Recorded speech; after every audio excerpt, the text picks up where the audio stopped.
امام زمانہ کی سلامتی کے لیے ایک دفعہ صلوات بھیجتے ہیں۔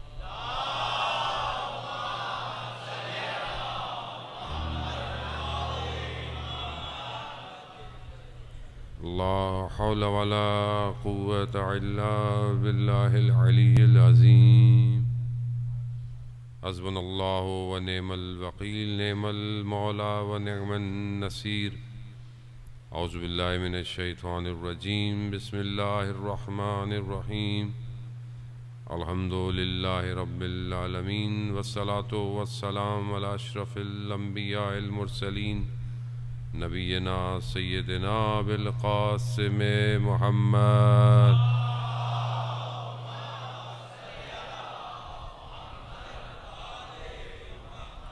وعلى آله الطيبين الطاهرين المعصومين لا سيما بقية الله في الأرضين روحي وأرواحنا لتراب مقدم الفداء ولعنة الله على أعدائهم أجمعين بسم الله الرحمن الرحيم رب اشرح لي صدري ويسر لي أمري واحلل عقدة من لساني يفقهوا قولي أما بعد فقد قال الله تبارك وتعالى في كتاب الحكيم والقرآن المجيد وما خلقت الجن والإنس إلا ليعبدون صلوات بيد محمد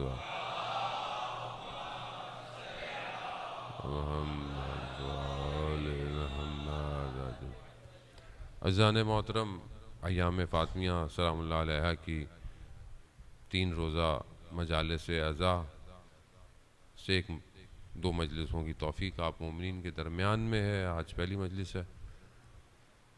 اگر دیکھا جائے تو بہرحال پروردگار نے انسان کی ہدایت کے لیے انسان ہی کو بھیجا، مگر یقیناً وہ انسان کہ جو انسان ہی کی ہدایت کے لیے آئے، خدا نے ان کا انتخاب کیا اور اس انتخاب کے اندر پھر ان کو ان فضائل اور ان خصوصیتوں سے نوازا کہ جسے دیکھ کر انسان ہدایت کی طرف متوجہ ہو سکتے تھے، کیونکہ اگر وہ فضیلتیں یا وہ خوبیاں کہ جو ایک انسان کو کمال پہ لے کے جا سکتی ہیں اگر ان ہستیوں میں نہ ہوتیں تو لوگ ان سے ہدایت نہیں حاصل کرتے۔ اور یہی ایک سب سے بڑا فرق ہے مکتب جعفریہ میں کہ وہ کسی ایسے شخص کو ہادی نہیں سمجھتے کہ جو خود کامل نہ ہو، کیونکہ اگر نقص پایا جائے گا تو نقص یا کمی اگر پائی جائے کسی کے اندر تو وہ شخص کمال کی طرف لے کے نہیں جا سکتا۔ اس کی وجہ سادی سی ہے، کیونکہ وہ خود شخص کسی نہ کسی لمحے میں کھائی میں گر سکتا ہے، اور جب وہ خود گر سکتا ہے، احتمال بھی ہو کہ وہ گر سکتا ہے، تو وہ دوسروں کو بھی گرائے گا، بہرحال لوگ تو اس کو فالو کریں گے۔ اسی لیے وہ جو ہدایت کے لیے خدا کی طرف لے کے جانے کے لیے ہے، اس کی صفات میں ایک صفت کہ جو اس کی ساری صفات کے اوپر حامی ہے وہ معصوم ہونا ہے، یعنی معصوم عن الخطا۔ اب یہ کہ بہرحال عصمت کے بھی اپنے درجے ہیں، یعنی عصمت جو ہے وہ سب میں پائی جاتی ہے۔ عصمت جو ہے وہ مرحل جتنا انسان بچہ ہوتا ہے اور جتنا وہ بڑا ہوتا جاتا ہے اور رشد کرتا ہے، بدن بڑا ہونے سے عقل کی رشد کا کوئی تعلق نہیں ہے، عقل کا سالم ہونا الگ ہے۔ بدن بڑا ہو جاتا ہے، بعض اوقات آپ دیکھتے ہیں کہ ماشاءاللہ انسان جو ہے وہ قد کاٹ بڑا ہے، لیکن آپ کیا کہتے ہیں؟ عقل بچوں والی ہے اس کا مطلب ہے اس کی عقل رشد نہیں کی۔ لیکن بعض وقت بچہ اتنا ذہین ہوتا ہے اور آپ کہتے ہیں ماشاءاللہ دیکھو بڑوں والی باتیں کر رہا ہے۔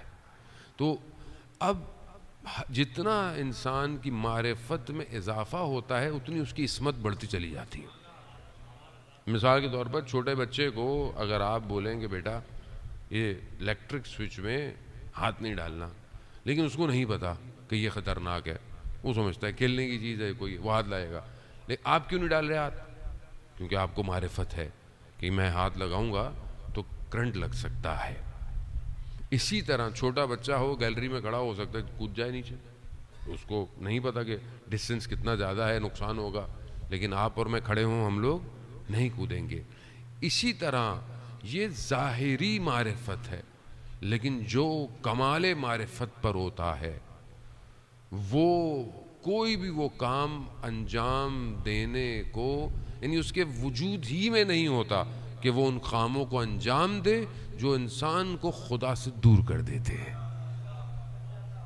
اور یہ صفات بڑھتی چلی جاتی ہے۔ اولیاء خدا ایک مرتبے پر ہوتے ہیں، اور پھر عصمت کبریٰ جو خدا نے دی اولیاء انبیاء کو، ائمہ علیہ السلام کو۔ خواتین میں سے بہرحال جن خواتین کو قرآن بھی یاد کر رہا ہے، جن خواتین کو روایات بیان کرتی ہیں، ان میں سے جو سب سے بڑا درجہ عصمت کا ہے وہ حضرت فاطمہ سلام اللہ علیہا کا ہے۔ محمد۔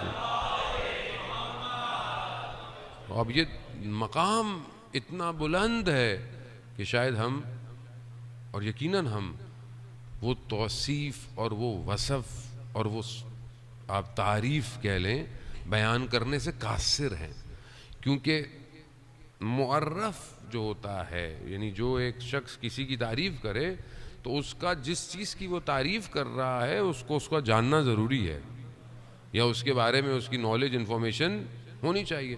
ہماری اتنی حیثیت ہی نہیں کہ ہم اس خاتون کی تعریف کر سکیں کہ جو سر کائنات ہے۔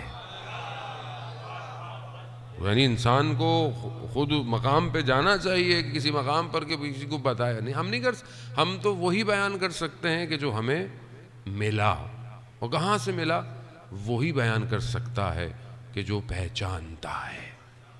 وہ جو القاب عطا کیے گئے خداوند متعال کی طرف سے، وہ جو روایات بیان کی گئیں رسول خدا حضرت محمد مصطفیٰ صلی اللہ علیہ وسلم،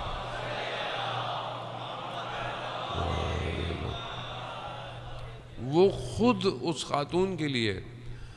اور یہاں پر کہ اگر کسی کی زندگی کو کمال پر دیکھنا ہے تو زندگی کا کمال ہندسوں پہ نہیں ہے کہ مثلا کسی نے جو ہے وہ 50 سال زندگی گزار دی، 60 سال زندگی گزار دی کہ وہ کمال نہیں۔ یہاں کمال اس زندگی کا ہے کہ وہ کم مگر کیسے گزاری گئی۔ یعنی کہنے کو 18 بہاریں ہیں زندگی میں، مگر یہ 18 بہاریں اتنی وسیع ہیں کہ پورے طول زمان میں اس سے بڑی خاتون کوئی بھی نہیں ہے۔ یعنی یہ 18 سال اتنے حاوی ہو گئے کہ سیدۃ نساء العالمین ہے، از اول تا آخر، یعنی حضرت آدم سے لے کر قیامت تک کے لیے سب خواتینوں کی سردار۔ تو یہاں پر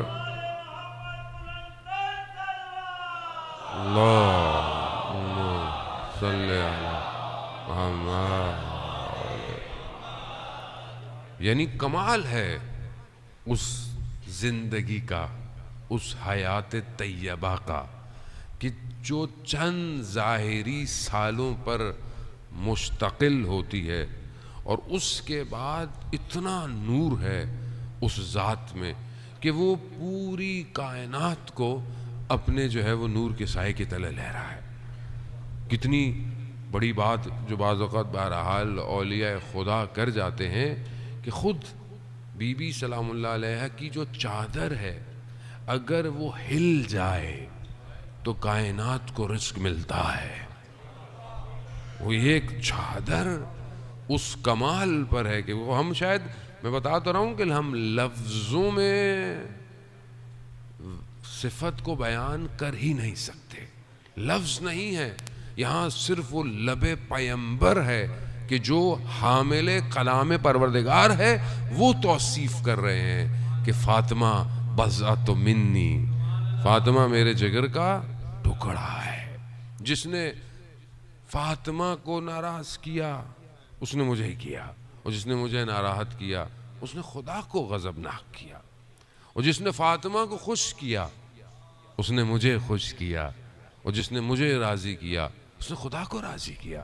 یعنی کنیکشن اتنا مضبوط ہے کہ الہی معاملہ ہے. اور یہی وجہ ہے کہ بہرحال ہم اپنی حیات میں شاید ہم کم رجوع کرتے ہیں، یا جس طریقے سے ہمیں اس دروازے پہ جانا چاہیے ہم اس طریقے سے اس دروازے پہ نہیں جاتے. یعنی جو اس دروازے کو اللہ نے اختیار دیا ہے ہم خود ہم ظاہر ہے ہمارے پاس اتنی انفارمیشن بھی نہیں ہے، نالج بھی نہیں ہے، معرفت بھی نہیں ہے، پھر بہرحال ہم دنیا میں ڈوبے ہوئے لوگ ہیں. میں خدا نخواستہ آپ کو نہیں کہہ رہا، اپنے آپ کو کہہ رہا ہوں.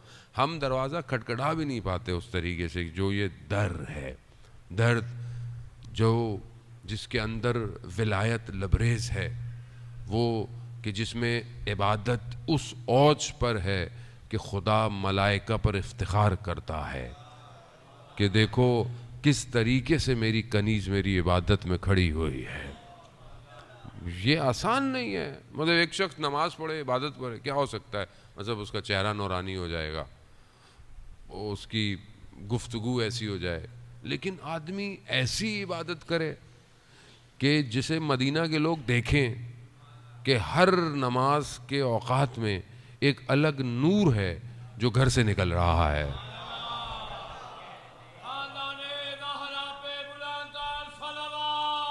اللہم صلی علی محمد. یعنی آخر وجود میں ایسا کیا ہے کہ جب وہ خدا کی حمد اور ثنا کرتا ہے یا رکوع اور سجود میں جاتا ہے تو ایک ایسا نور ہے کہ جو دوسرے عالم کی طرف پرواز کر رہا ہے. وزان محترم، بہرحال یہ توصیف اور یہ وصف اور یہ تعریف اس لیے ہے کہ پہچانے کہ یہ کون ہے. اور اس ظاہر ہے، لیکن کیا کریں، روایات معصومین کی ہیں.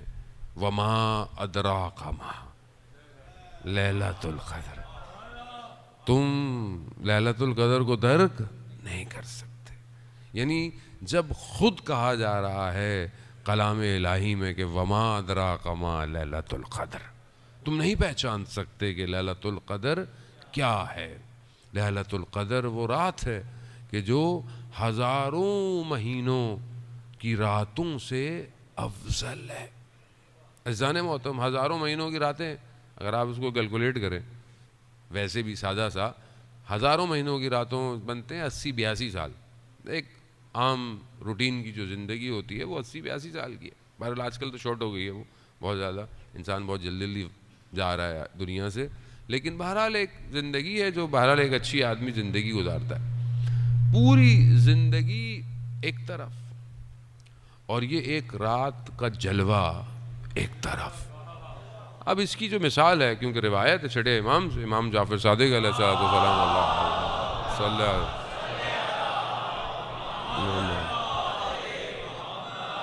امام فرماتے ہیں کہ لیلۃ القدر جو اس سورت کی ذیل میں جو تفاسیر ہیں وہ فرماتے ہیں کہ وہ ہماری جد جو ہیں وہ اس کی تفسیر ہیں. یعنی لیلۃ القدر ہماری جد ہیں.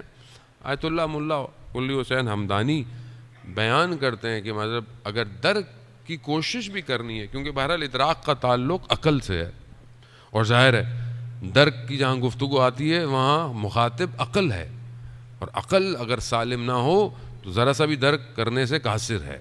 بہرحال سالم عقل کیا ہوتی ہے، کیسے ہوتی ہے، میں اس پہ روایات ایک مفصل ہے، وقت ملا تو آپ کی خدمت میں بیان کروں گا. لیکن یہ جو ادراک ہے وہ کہتے ہیں کہ اگر تم سمجھنا چاہتے ہو کہ یہ ادراک کیا ہے تو انہوں نے بڑے خوبصورت مثال دی جو کہ ہم سنتے رہتے ہیں، لیکن انہوں نے اس کو بڑا خوبصورتی سے بیان کیا. اور وہ کہا کہ وہ کربلا میں آپ کو نظر آئے گی. اگر آپ چاہتے ہیں کہ یہ ایک رات ہزاروں مہینوں سے بھاری کیسے ہے تو کہا حر کی وہ آخری رات دیکھ لو. حر کی وہ کہ جس نے خود روکا کاروان کو، جو سبب بنے کہ یہ جو ہیں وہ خیمے یہاں لگ جائیں، مگر آخری رات حر نے اس کو درک کیا اور دوسرے دن حر علیہ السلام ہو گئے. اب آپ وہاں دیکھیں کہ درک کہاں سے ہے کہ جب روکا تو امام نے کیا فرمایا، حر تیری ماں تیرے عزا میں بیٹھے، تیرے غم میں بیٹھے۔ حر نے جواب دیتے ہوئے کیا کہا؟ یہ ہے وہ قطرہ لیلۃ القدر کا کہ جسے توفیق ہو جائے۔ حر نے کیا کہا؟ کہا آپ کی ماں کا وہ مقام ہے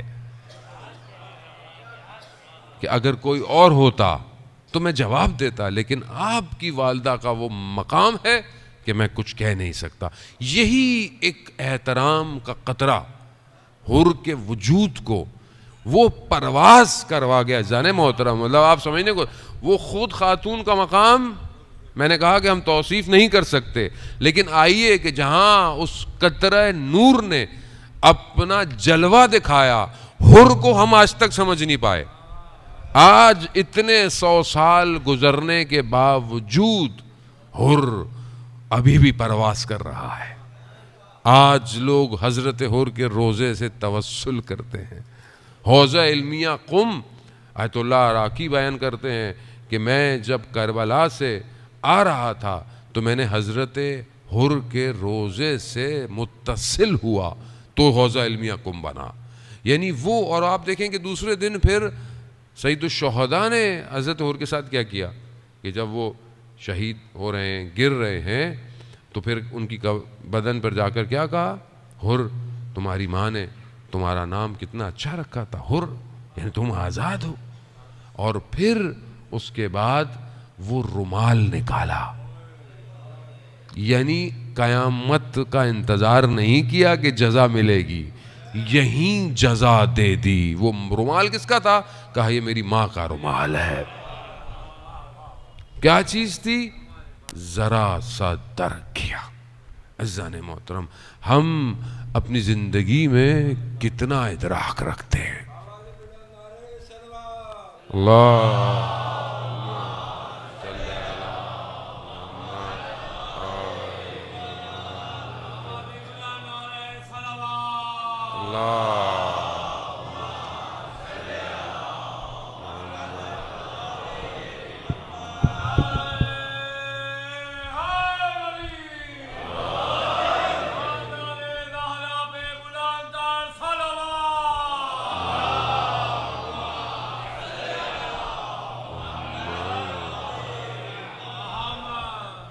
اب ہم اپنی زندگی میں بہرحال دیکھیں کہ ہماری زندگی میں یہ ادراک کتنا ہے، ہم کتنا خاتون کو پہچانتے ہیں اور کتنا ان کی سیرت پر عمل کرتے ہیں۔ اصل تو یہی ہے کہ انسان جو ہے وہ اس زندگی کی جو بتائی گئی ہے اس کو اپنی زندگی میں شامل کرے، تب کمال ہے۔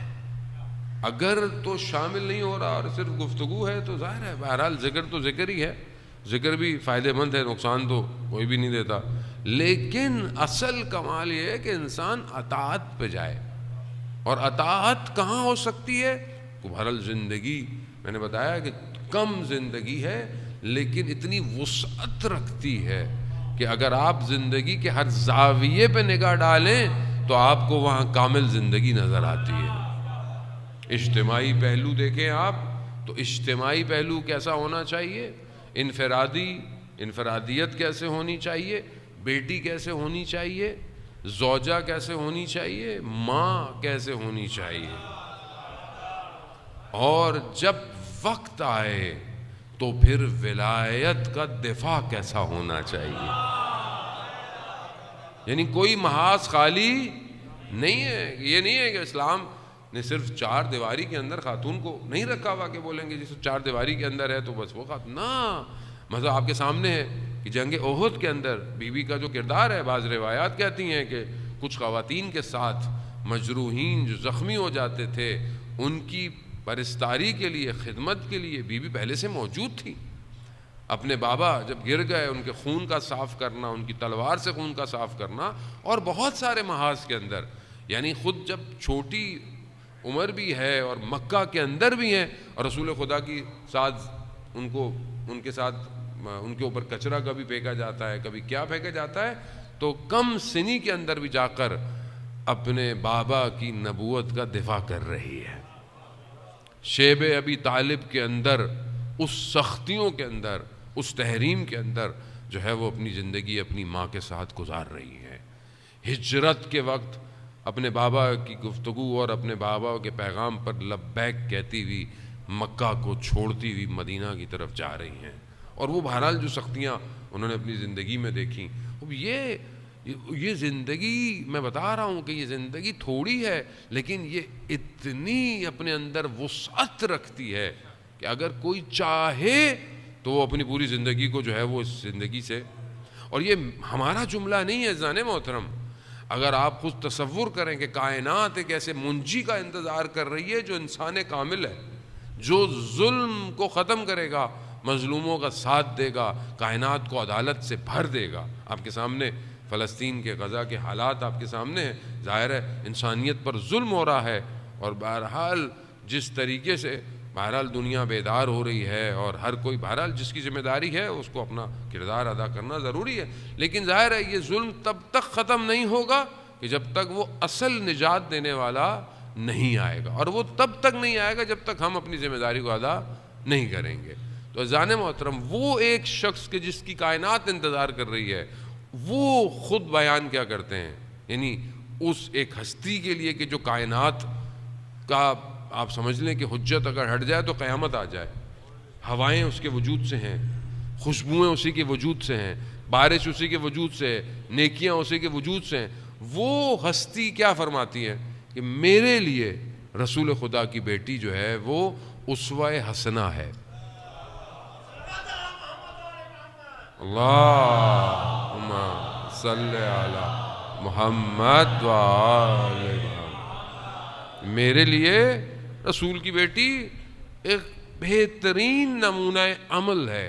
یعنی جب امام یہ فرما رہے ہوں تو ہماری کیا حیثیت ہے، ہمارے لیے تو ویسی وہ زندگی. تو آئیے، بہرحال وقت ہے، کل بھی انشاءاللہ آپ کی خدمت میں حاضر ہیں. اس زندگی کے کچھ حصوں کے اوپر ہلکی سی روشنی ڈال کر دیکھیں کہ کہاں کہاں ہم جو ہے وہ اپنی زندگی کو متصل کر سکتے ہیں. ایک بیٹی ہوتے ہوئے اگر ہم دیکھیں کہ یہ بیٹی کیسی بیٹی ہے، وجود کتنا مبارک ہے کہ خود رسول خدا ام ابیہا کہہ رہے ہیں، فداہا ابوہا کہہ رہے ہیں کہ باپ آپ پر فدا ہو. یعنی کمال علم، اس حالت کے اندر علم، بردباری اور وہ شخصیت کے اندر وقار و متانت پائی جاتی ہے. کیا آج ہم اپنی بیٹیوں کو یہ تعلیم دے رہے ہیں کہ نہیں دے رہے ہیں؟ بہرحال یہ سوالیہ نشان ہے. دوسرا، باپ اور بیٹی کا رابطہ کیسا ہے کہ جب بیٹی تشریف لاتی ہے باپ کھڑے ہو جاتے ہیں، جھک جاتے ہیں، ہاتھوں کا بوسہ دیتے ہیں، اپنی جگہ پہ بٹھاتے ہیں. بہرحال خاتون کا مقام ہے، اس میں کوئی شک نہیں ہے، لیکن بہرحال ایک باپ کا رابطہ ہے بیٹی کے ساتھ. اب یہ رابطہ کیا آج معاشرے کے اندر ہے کہ نہیں ہے؟ آج کیا باپ اپنی بیٹی کا احترام کرتا ہے کہ نہیں کرتا؟ آج ایک باپ اپنی بیٹی کو وہ مقام، وہ جگہ دے رہا ہے کہ نہیں دے رہا؟ وہ یہ بہت ضروری ہے، کیونکہ بہرحال معاشرہ کا جو پہلا ایک خاتون کا وجود ہے وہ بیٹی ہی ہے. جب بیٹی کسی قابل ہوگی تو کل وہ بہترین زوجہ بنے گی، اور پھر وہ پرسوں بہترین ماں بنے گی، اور وہ پھر اپنے وجود سے، اپنے باطن پاک سے معاشرے کو کوئی نہ کوئی فرد دے گی. لیکن ابتدا بیٹی سے ہے.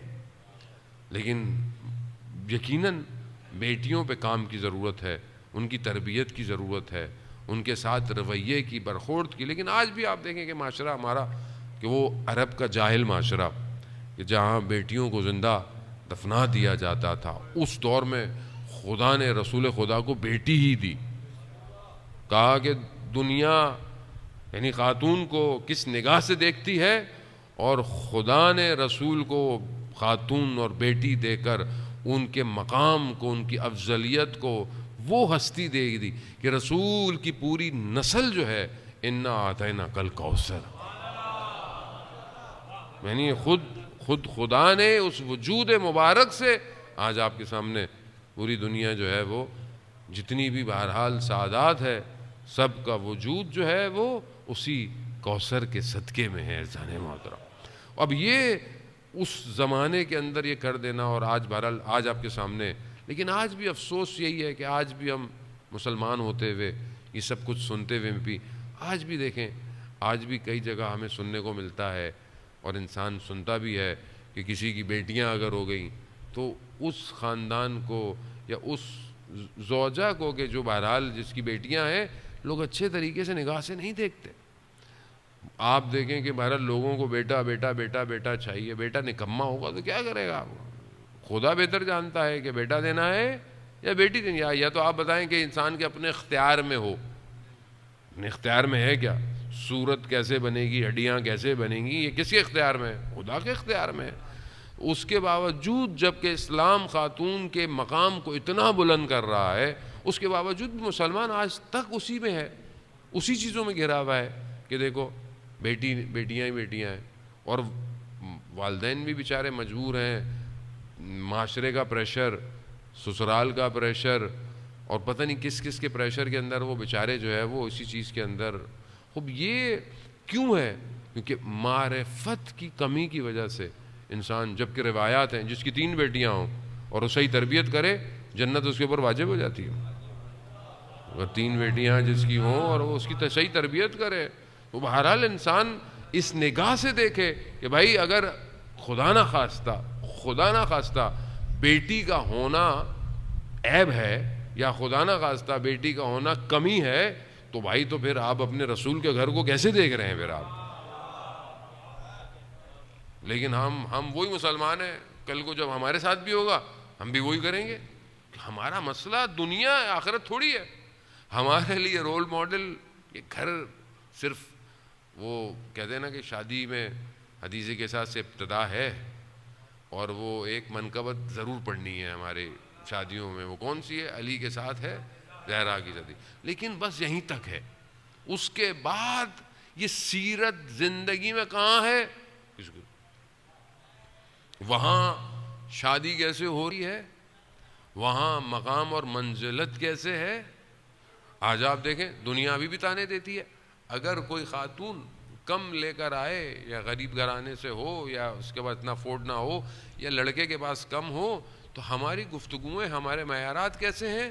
اور آپ ادھر دیکھیں کہ قریش کی خواتین نے بی بی کو تانے تک دیے کہ آپ نے علی سے شادی کیوں کی. مطلب اس کے پاس ہے کیا؟ مولا کائنات کے پاس آپ جانتے ہیں کہ کیا تھا؟ ایک ذرا بیچ کر جو چند چیزیں خریدیں اور اسی سے جو ہے وہ شادی کی. کہا کہ کچی دیواروں کا گھر ہے اور آپ نے علی سے شادی کی، جبکہ کتنے سارے آپ کے لیے جو ہے وہ لوگ تھے. تو جب رسول خدا آئے تو بی بی نے جب ان کو بتایا تو کہا بابا مگر میں نے علی سے بہترین شوہر کسی کو پایا نہیں. اللہم صلی محمد.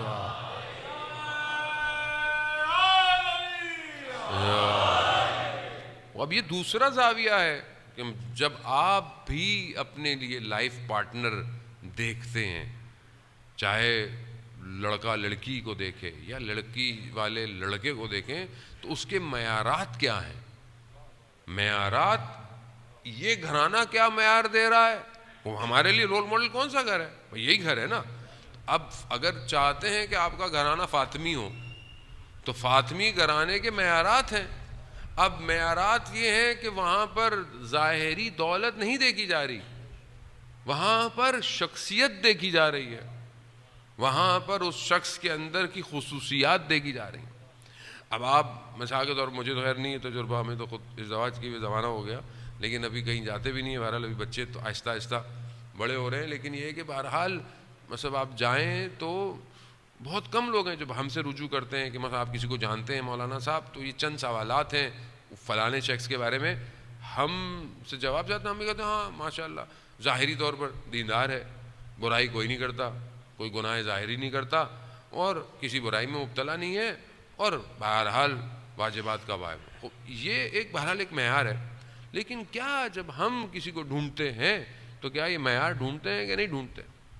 پہلی نگاہ ہماری مادی ہے. میں یہ نہیں کہہ رہا کہ مثلا آپ جو ہے وہ بولیں کہ نہیں کچھ نہیں ہونا چاہیے، نہیں ہونا چاہیے بہرحال جو ظاہری چیزیں ہیں. لیکن کیا گارنٹی ہے کہ جو مادی چیز کو دیکھ کر آج اپنی آپ بیٹی دے رہے ہیں، کل صبح اٹھے تو وہ مادیت اس کے پاس ہو کہ نہ ہو؟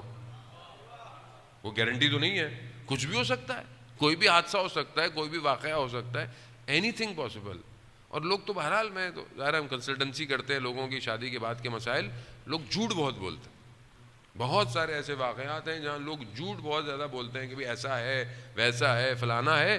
اور برائے شریف لوگ بہرحال جب اپنی بیٹیوں کی شادیاں کرتے ہیں تو سامنے جو داستان جو ہے وہ کچھ اور ہوتی ہے. اسی لیے سب سے پہلی چیز کردار ہے. کردار اگر وہ پیرامیٹر کہ جو اس شادی کے اندر ہے اگر وہ لیے جائیں تو کیا کون سا پیرامیٹر ہے کہ بہرحال جو خدا نے دیا ہے اس پر اکتفا کرے. کیونکہ سب سے بڑی غنا یعنی انسان کا غنی ہونا، روایت کہتی ہیں قناعت ہے. اگر انسان قناعت کرتا ہو تو اس سے بڑا غنی کوئی نہیں ہے. دوسری چیز کہ جب شادی ہو گئی تو جب رسول خدا جاتے ہیں تو مولا کائنات سے پوچھتے ہیں کہ آپ نے فاطمہ کو کیسا پایا.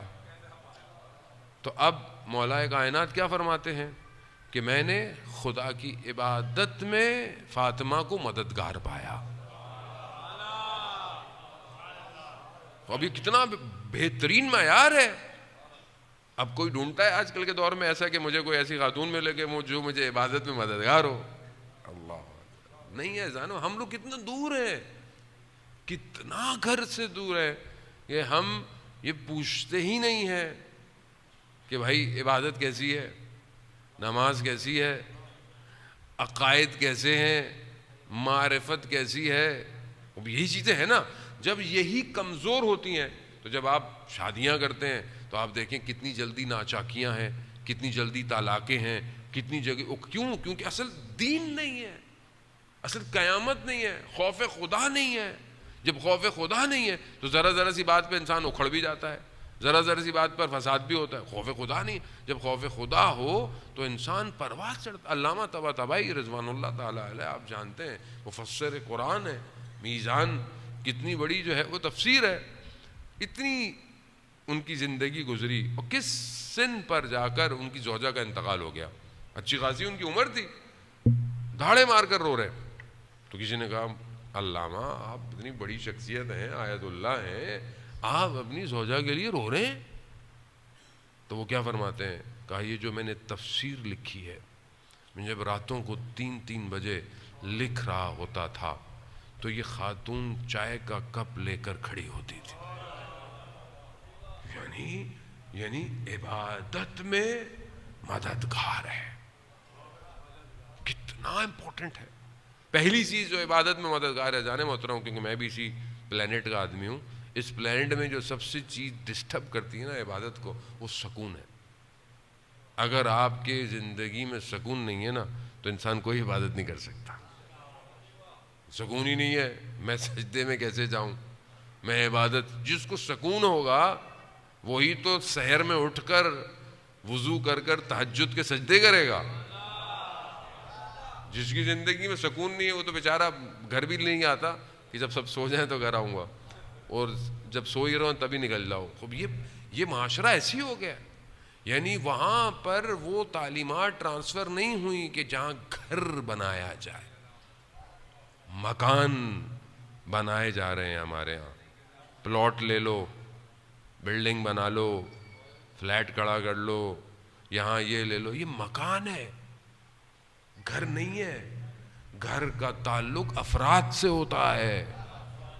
مکان بنتا ہے در و دیوار سے، لیکن گھر نہیں ہوتا. گھر تو چھوٹا سا ہو. یہی تو کمال تھا. امام خمینی کا جملہ ہے کہ کوچہ بنی ہاشم کا مدینے کا یہ کچی دیواروں کا گھر تھا، مگر اس نے کائنات کو کتنی بڑی شخصیتیں دی. گھر بنائے. گھر اسی سے بنتا ہے کہ جب بہرحال انسان آئے زندگی میں، شرم و حیا، بردباری. مولا کائنات گھر تشریف لاتے ہیں اور کہتے ہیں بہرحال کسی کے لیے تقاضا، تو بی بی کیا کہتی ہیں کہ چند دن سے گھر میں فاقہ ہے. تو مولا کہتے ہیں کہ آپ نے مجھے بتایا کیوں نہیں؟ کہا جو چیز آپ کے بس میں یا آپ فی الحال انجام نہیں دے سکتے تھے تو مجھے شرم آتی تھی. یعنی اذان محترم، اللہ اکبر، کہ میں آپ سے اس کا تقاضا کروں کہ مجھے بتائے کہ آپ مطلب آپ تم یہ داستانیں نہیں ہیں. وہ علی کے جو خیبر کو 2 انگلیوں سے اکھاڑ سکتا ہے، زندگی ایسے ہی تھی. یعنی کنیز نہیں تھی رسول خدا کے پاس کہ اپنی بیٹی کو ایک کنیز دے دیتے. سلمان فارسی گزر رہے ہیں، دیکھا بی بی چکی پیس رہی ہیں، ایک ہاتھ میں چکی ایک ہاتھ میں حسین ہے. کہا کہ میں نے دیکھا تو میں نے کہا بی بی ایک کام مجھے دے دیں، یا چکی مجھے دے دیں یا بچہ مجھے دے دیں.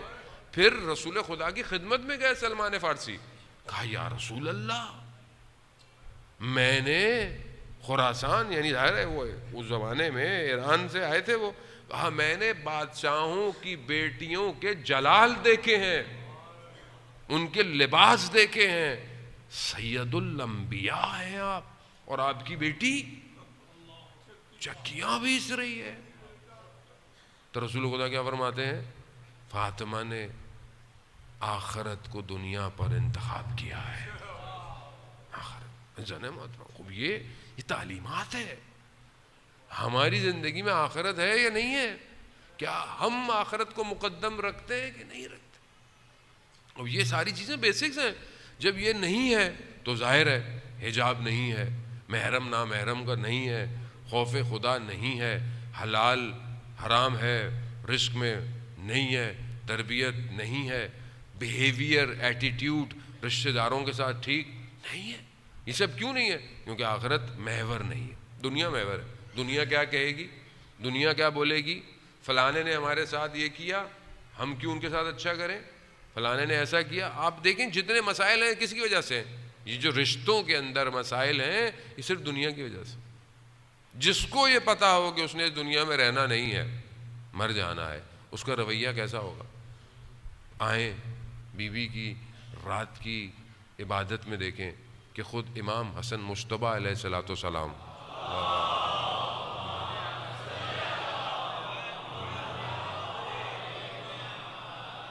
امام فرماتے ہیں کہ میں نے اپنی والدہ کو کبھی اپنے لیے دعا مانگتے ہوئے نہیں دیکھا. 40 ہمسایوں کے لیے، 40 ہمسایوں کے لیے دعا مانگ رہی ہیں. ہم نے اپنے پڑوسی کے لیے دعا مانگی کبھی؟ لوگوں کو تو نام ہی نہیں پتا ہوتا برابر میں رہتا کون ہے، دعا کیا مانگیں گے؟ کبھی بھائی کے لیے، کبھی رشتہ دار کے لیے، کبھی آفس میں کولیگ کے لیے. خب یہ انسانیت کے وہ بیسک رولز ہیں کہ جس پر ایک چیز کھڑی ہو سکتی ہے. خب یہ اخلاقیات نہیں ہے معاشرے کے اندر. آج معاشرہ ایسی فقدان کی وجہ سے ہلا ہوا ہے. انسان میں تحمل نہیں ہے، بردباری نہیں ہے. اب آپ دیکھیں بیوی ایک جوان بچی آتی ہے اور اپنی والدہ کا سوال لے کر بیوی خدمت میں آتی ہے. کہا مجھے کچھ سوالات ہیں، 2-3 سوال کہتی ہے، روایت یہی کہتی ہے. سوال کرتی ہے، بیوی جواب فرماتی ہیں، اور پوچھتی ہے اور پوچھتی ہے، حتیٰ کئی سوالات پوچھتی ہے. پھر شرمندہ ہو جاتی ہے، کہتی ہے میں بہت معذرت چاہتی ہوں، میں نے آپ سے بہت سوال پوچھ لیے، اب نہیں آؤں گی آپ کے پاس. تو بیوی کہتی نہیں ایسی کوئی بات نہیں، تم نے جتنے سوال پوچھنے ہیں، جب تم نے آنا ہے آؤ. بردباری، تحمل، یہ ضروری ہے. اتنی سختیاں آپ کے سامنے روایت ہے کہ بی بی فوت فرماتی ہیں جتنی مصیبت مجھ پہ پڑی، اگر روزے روشن پہ پڑتی تاریکی میں بدل جاتے. اتنی مصیبت کے بعد آپ مجھے بتائیں کہیں پر کوئی جملہ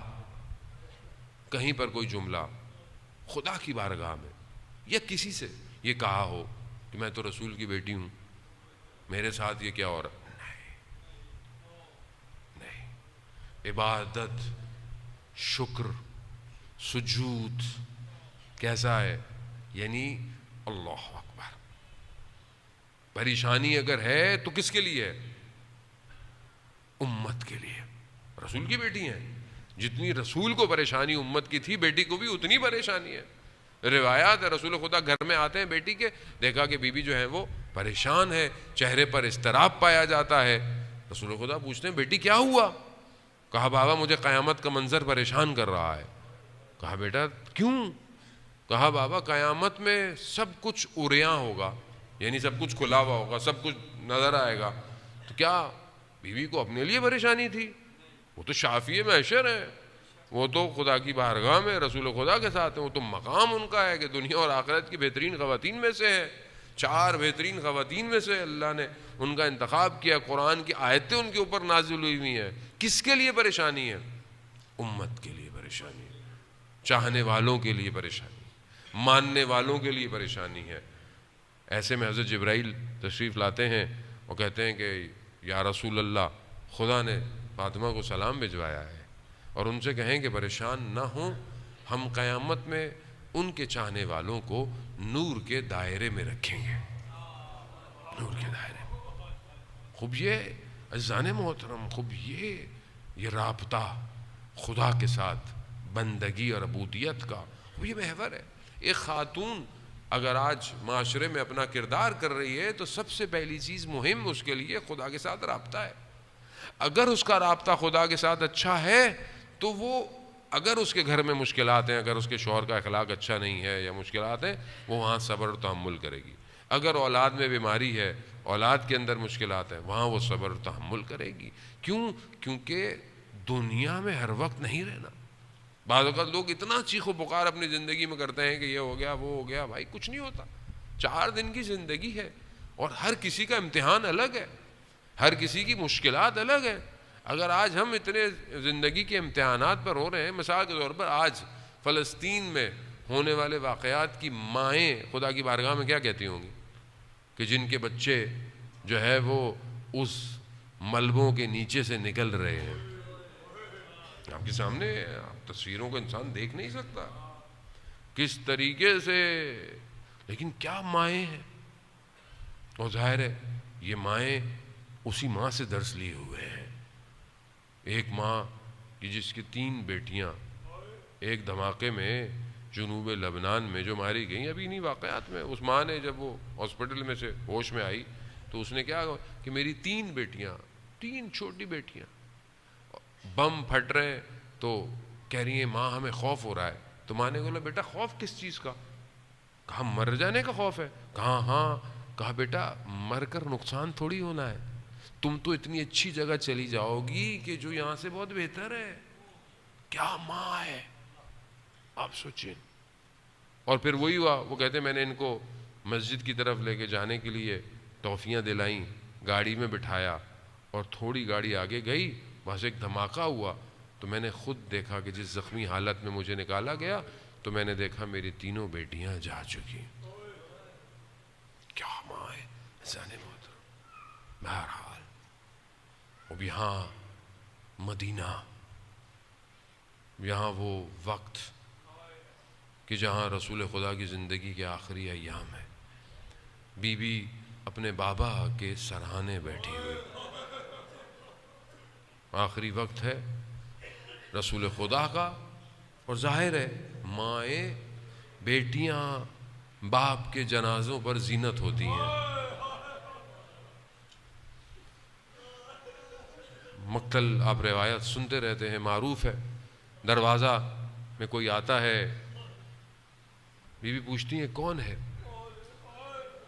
کہاں بڑی دور سے آیا ہوں، رسول خدا کی زیارت کرنی ہے. بی بی فرماتی ہیں ابھی طبیعت ٹھیک نہیں ہے، ان کی صحت اچھی نہیں ہے، بعد میں آئیے گا. تھوڑی دیر پھر گزرتی ہے، پھر دق الباب ہوتا ہے. بی پوچھتی ہے کون ہے؟ کہاں بڑی دور سے آیا ہوں. کہا میں نے کہا ہے نا کہ ابھی حالت مساعدت نہیں ہے.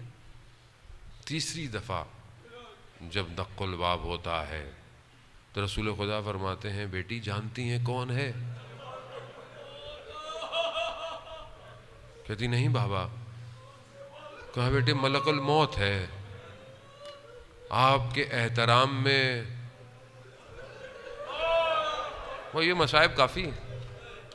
آپ کے احترام میں اجازت لے کر اندر آنا چاہتا ہے. اس سے بڑا اور کیا غم ہے، اس سے بڑے اور کیا مصیبت ہے کہ ملائکہ پوچھ کے آتے تھے. میں تو بس یہی جملہ کہوں گا، یا رسول اللہ جب باپ زندہ ہو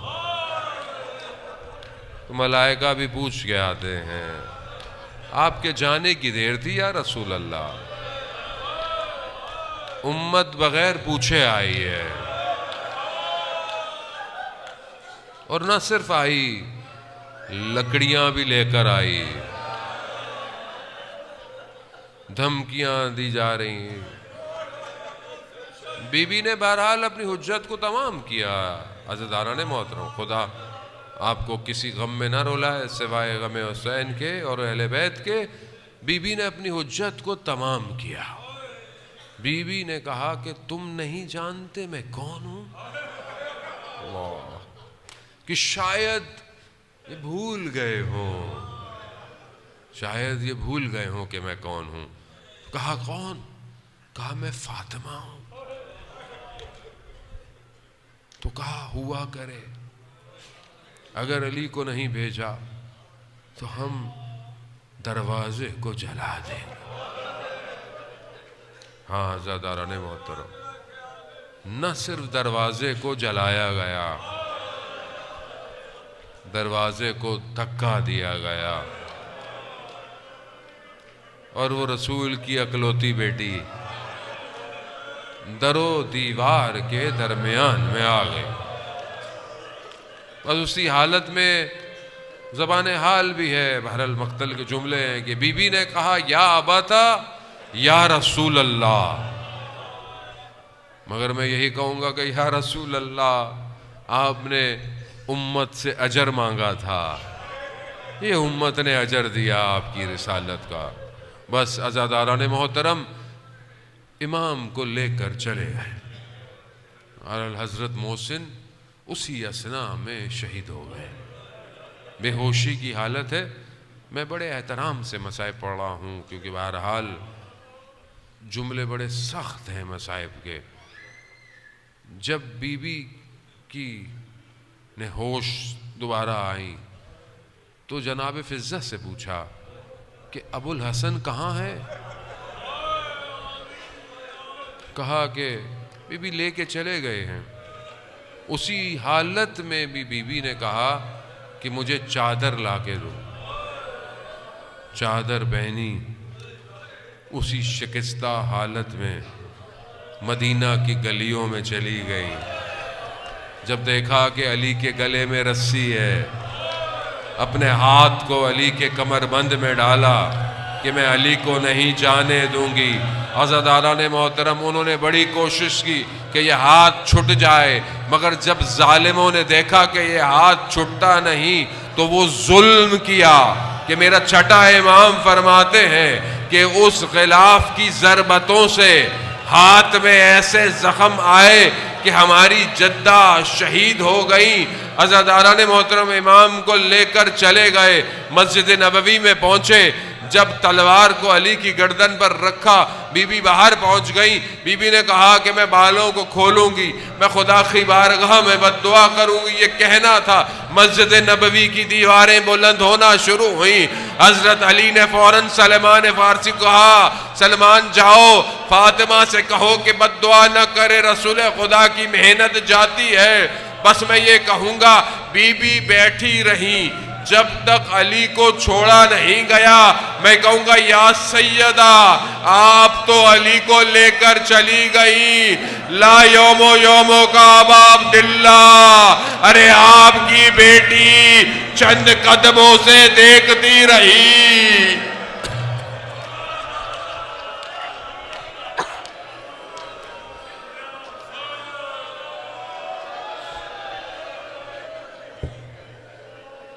لعنت اللہ علی القوم الظالمین وسیعلم الذین ظلموا ای منقلب ینقلبون